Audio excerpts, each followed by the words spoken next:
We have our Microsoft TeamJoin solution here for Microsoft Teams Room. Today we're going to unbox, show you how to connect all the components together and attach it to your ViewSonic display. All right, we're going to start with the UMB202 camera, and go ahead and open the box here. So we have our camera.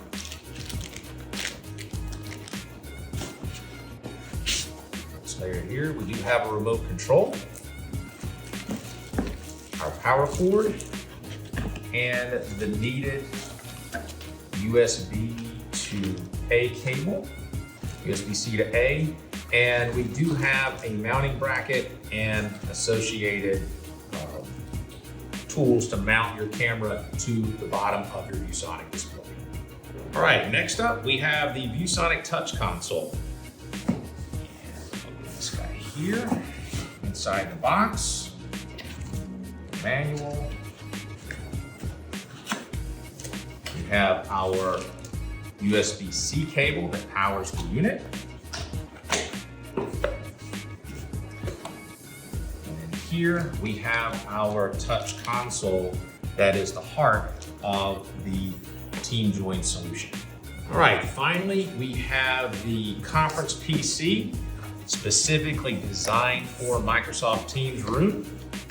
So inside, again, we have another manual.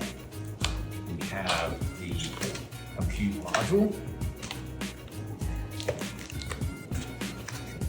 And we have a mounting bracket with a 100mm VESA pattern and our power cable.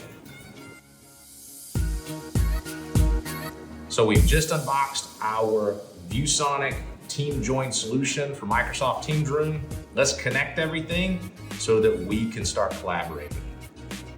So first, we're gonna take the US power adapter, since we're here in the United States. I'm gonna put that on the power cord.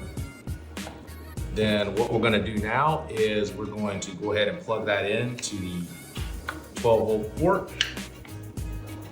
Also, we're gonna go ahead and take our cable. It has the USB-C to A on it. I'm gonna go ahead and plug that into USB-C. And I'm gonna go ahead and set this over here to the side now that that part is done. Next, I'm gonna go ahead and get our compute engine ready. So what we're gonna do here is I have to get the screwdriver.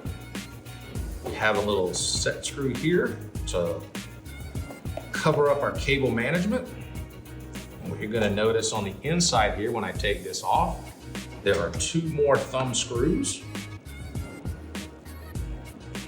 And inside, you will see that we have all the ports needed. So our Ethernet port for our direct connection to our network, AC power, 4 USB 3 ports, a HDMI out to go to your ViewSonic display, and our USB-C port to go to our console.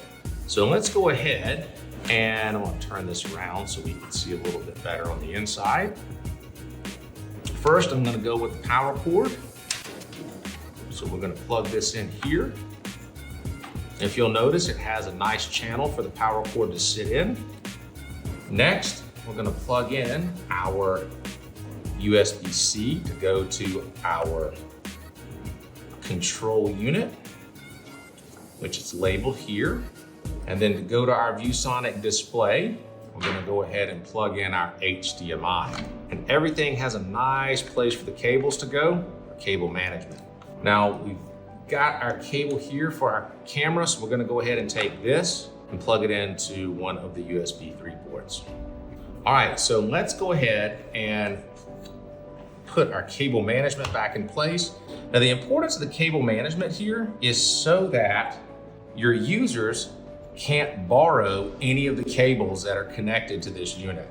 So as I press down, I can screw in the thumb screws here,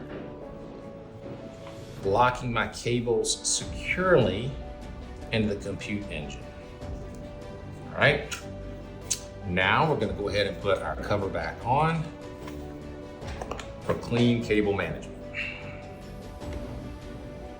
Okay, our final connection It's going to be to our compute module, magnetic door. So inside here we have a USB-C cable for our compute engine to connect to the controller.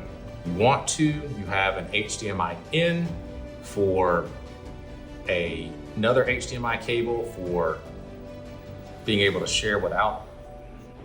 Now that you've connected everything to your Teams room setup, all you have to do now is plug in your PC and your camera, let everything run for about 10 minutes, and then you can put in your license for your Teams Room Plus, and you're ready to collaborate using your new ViewSonic TeamJoin solution for Microsoft Teams Room.